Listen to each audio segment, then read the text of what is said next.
जब हम घर से निकलते हैं ना तो कई कार वाले ऐसे हैं जिनको मुझे पता है कि उन्होंने अपने कार के जो एक एस्ट्रे का जो एक ट्रे होती है या इधर होता है उसके अंदर इन्होंने चेंज रखा ही होता है, यानी जिसके ऊपर सिक्के बोलते हैं ना, चिलर, चेंज रखा ही होता है। उनको बस ये होता है कि कोई भी आएगा टक टक करेगा उसको सिक्का सिक्का देंगे। उनको ऐसा लगता है कि ये देवा है ताकि मैं जाऊंगा ना तो यूं हादसे से बचूंगा, नहीं ये भी बचूंगा, सदका खैरात के तौर पर देते हैं। मैं बरकत का नुस्खा बता दूं जी। आप फजर की नमाज बाजमात पढ़ के, इमाम साहब है ना, मैं सही बोलता हूँ, इमाम साहब मुअज्जिन साहब ये जनरली मतलब गरीब तबका है, क्या बात, या मतलब दरमियाना तबका, ये पार्टियां नहीं होती।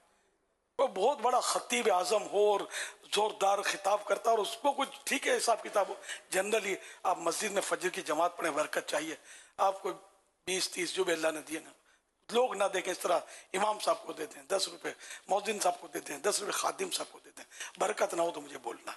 इनकी दुआएं ले, ये आपको नमाजें पढ़ाते हैं, ये लोग आपको दीन सिखाते हैं।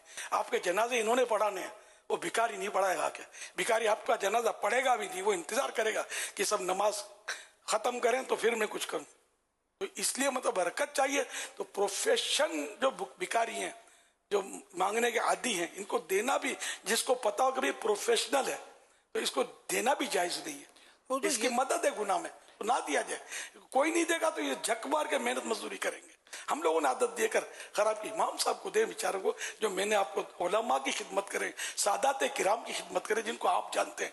मोहल्ले में कोई गरीब आदमी या आपका अजीज रिश्तेदार गरीब आदमी है, कोई आपको पता है, रोजाना उसको दुकान जाने से पहले 100 रुपए भिजवा दें। आप देखो बरकत ना हो तो मेरे से पैसे ले लेना यार। गरीबों की और हमदर्दियां कर रहा हूँ, उलमा की, अइम्मा किराम की, लेकिन हमारे पैसे जो है यार ये गलत वे पर जाया हो रहे होते हैं बाजू का।